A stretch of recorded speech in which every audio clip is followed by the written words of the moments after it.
মার্কিন সামরিক সহায়তা ছাড়া কি রাশিয়ার বিপরীতে টিকতে পারবে ইউক্রেন, নাকি ট্রাম্পের এমন সিদ্ধান্তে বিজয়ী খেতাব পেতে যাচ্ছে মস্কো? বিশ্লেষকরা বলছেন, এত বিশাল অঙ্কের শূন্যস্থান পূরণ করতে গেলে বেগ পেতে হবে গোটা ইউরোপকে। দ্বিগুণ হারে সহায়তা দিয়েও যুক্তরাষ্ট্রের শূন্যস্থান পূরণ করা সম্ভব নয় বলে মনে করছেন তারা। এমনকি রণাঙ্গনে কোনো ক্ষেত্রে পুরোপুরি ওয়াশিংটনের উপর নির্ভরশীল কিয়েভ, যা কাটিয়ে ওঠা সহজ হবে না। জেনেক্সে শিফট করো, লাইফকে লিফট করো।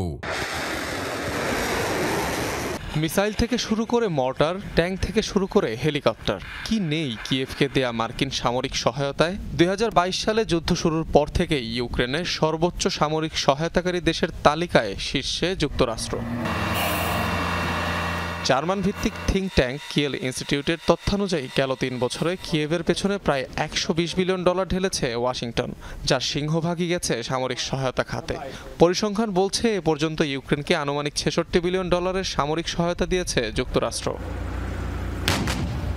ইউক্রেনে মার্কিন সামরিক সহায়তা বন্ধ হয়ে যাওয়ায় এবার কিয়েভের কাছ থেকে পুরোপুরি হাত উঠে গেল ওয়াশিংটনের, যা গেম চেঞ্জার হিসেবে ধরা দেবে রাশিয়া ইউক্রেন যুদ্ধে।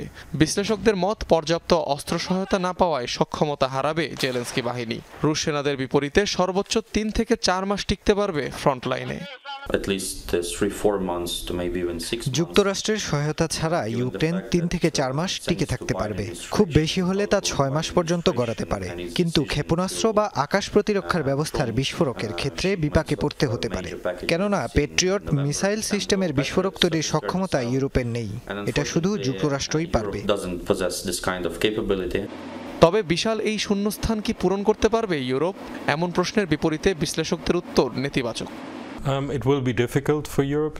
ইউরোপের জন্য এই শূন্যস্থান পূরণ করা কষ্টকর। ফ্রান্স, যুক্তরাজ্য পারমাণবিক শক্তিধর হলেও তারা যথেষ্ট নয়। অবশ্যই এখানে আরো বৃহত্তর জোটের দরকার।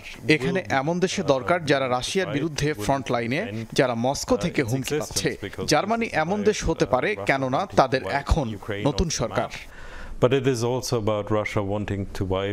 ইউক্রেনের সরকারি তথ্য বলছে, দেশটির প্রয়োজনীয় সমরাস্ত্রের 40% তৈরি হয় কিয়েভে। সবচেয়ে গুরুত্বপূর্ণ 30% সরবরাহ করে থাকে যুক্তরাষ্ট্র, আর বাকি 30% আসে অন্যান্য ইউরোপীয় মিত্রদের থেকে।